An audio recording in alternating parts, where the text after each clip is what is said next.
every day there's a new poll, and he's sinking fast, and he's sinking with key groups, demographics that he ought to be doing well with. He's not. Consider Black Americans. I want to go to the CNN clip because this reporter, oh my gosh, he can't believe his eyes. He's like, oh my gosh, shocking, stunning. He's completely flabbergasted at the idea that maybe some Black Americans are not going to vote like they're quote unquote supposed to, right? Here, take a look at this clip from CNN. The weekend, a direct push from Donald Trump to pick up support among Black voters, an historically Democratic voting bloc. CNN senior data reporter Harry Enton is with us. So where does the race stand among African-American voters right now? Yeah, I keep looking for this to change, to go back to a historical norm, and it simply put has not yet. So this is the margin, or Biden and Trump among Black voters, compare where we were at this point in 2020, compare where we are now. You know, at this point, look at this. In 2020, Joe Biden was getting 86% of the African-American vote. Look at where it is now. It's 70%. That's a 16-point drop, John. And more than that, it's not just that Joe Biden is losing ground, it's that Donald Trump is gaining ground. You go from 7%, single digits at this point in 2020, to now 21%.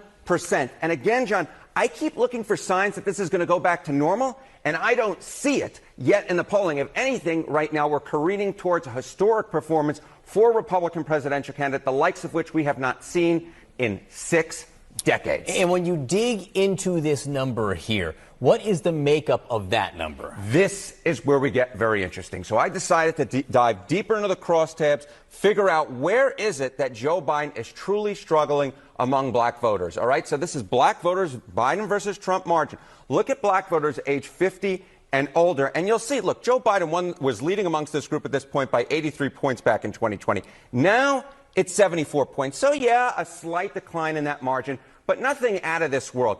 Look at Black voters under the age of 50. Holy cow, folks. Holy cow. Look at this. Joe Biden was up by 80 points among this group back at this point in 2020. Look at where that margin has careened down towards. It's now just, get this, 37 points. That lead has dropped by more than half, Mr. Berman. I just never seen anything like this. I'm like speechless, because you always look at history and you go, okay, this is a historic moment. If this polling is anywhere near correct, we are looking at a historic moment right now where Black voters under the age of 50, which have historically been such a big part of the Democratic coalition, are leaving it in droves. That is a huge drop over a 4-year period, at least right now. All right, what's the impact of third-party candidacies here? Robert Kennedy Jr. Yeah, you know, so, all right, so obviously we have third-party candidates this year, with the 2 major party candidates being so disliked. All right, so this is Black voters, Biden versus Trump in the battleground states. This was according to a poll last month from the New York Times, Siena College. Again, look, looks very similar to what we see nationally, right? Joe Biden at 63, a very poor position for a Democratic candidate. Donald Trump at 23%. If we add Robert F. Kennedy Jr. to this, look at where Joe Biden drops to. Less than half the vote among Black voters, less than half the vote among Black voters in the battleground states. Donald Trump drops as well to 14%, so not quite nearly as historic. But look at this, RFK with 11%. You basically have a legitimate sort of 3-way race here. Yeah, Joe Biden well ahead, but with less than 50% of the vote. John, I never thought I would see something like this among Black voters. And for those questioning who Robert Kennedy would hurt more, at least in these numbers, in this measurement right here, Biden loses 14, Trump loses 9. So it's clearly Joe Biden. Oh my gosh. Like I said, I mean, he is flabbergasted. He is shocked.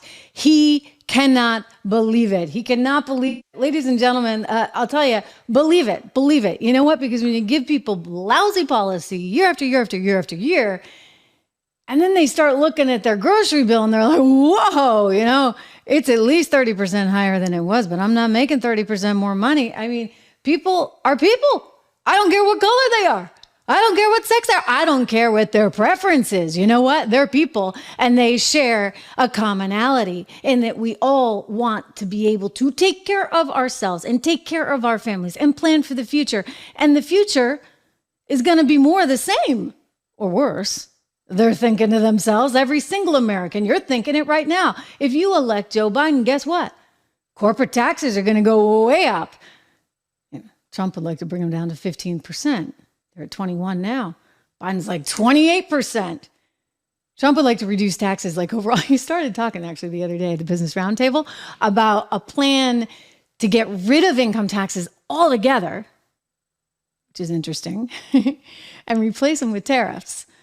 And so people are, wait a second. But look, I mean, Trump is actually very interested in what is going to make the economy work and what is going to give people more spending power themselves, right? You put the money in the hands of the people and then they get to make decisions. And guess what? You know what? That old invisible hand and Adam Smith and markets, they tend to work. But when you say, I'm going to give out handouts, and you think that that's going to control inflation, buddy, I got news for you, Joe Biden. I'm loving that your topics include abortion, which is no longer a federal issue, and the economy. That's what you really want to debate Donald Trump on? Come on. I mean, there are no words because the economy has just failed so miserably under Joe Biden. Even the jobs report we got recently, they're like, isn't this great? When we dissected it on Thursday's show, we were talking about how Zero Hedge had a great story on if you actually peel back the layers, guess what? People are working 3 or 4 jobs. That's why you're adding more jobs to the economy. So they're adding more jobs because they got to work more jobs because guess what? Inflation is so severe. So people know it, people get it. And they're like, I don't want to sign up for 4 more years of this. Are you kidding me?